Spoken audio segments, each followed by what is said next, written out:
सोमवती अमावस्या व्रत कथा। सोमवती अमावस्या व्रत कथा के अनुसार एक गरीब ब्राह्मण परिवार था। उस परिवार में पति पत्नी एवं उसकी एक पुत्री भी थी। उनकी पुत्री समय के गुजरने के साथ साथ धीरे धीरे बड़ी होने लगी।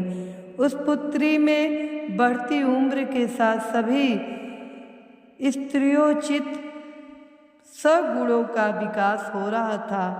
वह कन्या सुंदर, संस्कारवान एवं गुणवान थी, परंतु गरीब होने के कारण उसका विवाह नहीं हो पा रहा था। एक दिन उस ब्राह्मण के घर एक साधु महाराज पधारे। साधु उस कन्या के सेवा भाव से अत्यधिक प्रसन्न हुए। कन्या को लंबी आयु का आशीर्वाद देते हुए साधु ने कहा कि इस कन्या के हाथ में विवाह योग्य रेखा नहीं है। तब ब्राह्मण दंपत्ति ने साधु से इसका उपाय पूछा। कन्या ऐसा क्या करे कि उसके हाथ में विवाह योग्य बन जाए। साधु महाराज ने कुछ देर विचार करने के पश्चात अपनी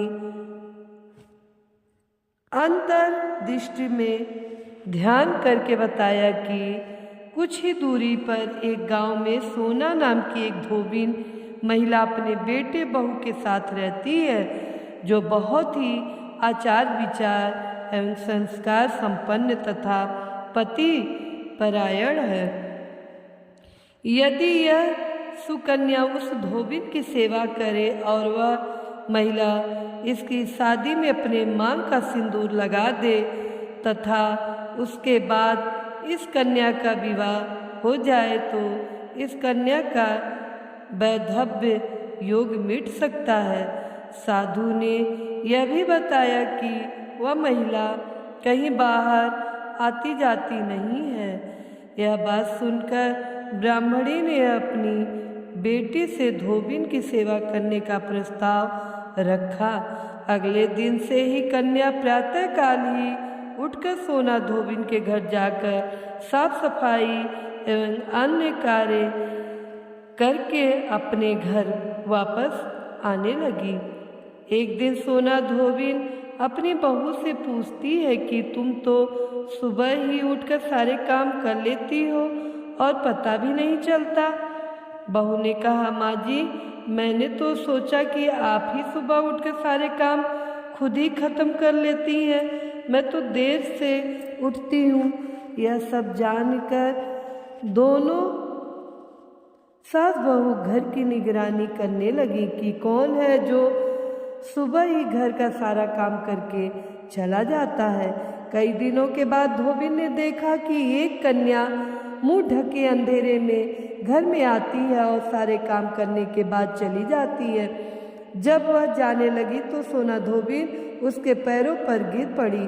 पूछने लगी कि आप कौन हैं और इस तरह छुपकर मेरे घर की चाकरी क्यों करती हैं। तब कन्या ने साधु द्वारा कही गई सारी बात बताई। सोना धोबिन पति परायण थी, अतः उसमें तेज था। वह तैयार हो गई। सोना धोबिन के पति थोड़ा अस्वस्थ थे। उसने अपनी बहू से अपने लौट आने तक घर पर ही रहने को कहा। सोना धोबिन ने जैसे ही अपने मांग का सिंदूर उस कन्या के मांग में लगाया, सोना धोबिन का पति मर गया। उसे इस बात का पता चल गया। वह घर से निराजल ही चली थी। यह सोचकर कि रास्ते में कहीं पीपल का पेड़ मिलेगा तो उसे भावरी देकर और उसकी परिक्रमा करके ही जल ग्रहण करेगी। उस दिन सोमवती अमावस्या थी। ब्राह्मण के घर मिले पूरे पकवान की जगह उसने ईंट के टुकड़ों से 108 बार भावरी देकर 108 बार पीपल के पेड़ की परिक्रमा की और उसके बाद जल ग्रहण किया। ऐसा करते उसके पति के मृत शरीर में वापस जान आ गई। धोबिन का पति फिर से जीवित हो गया।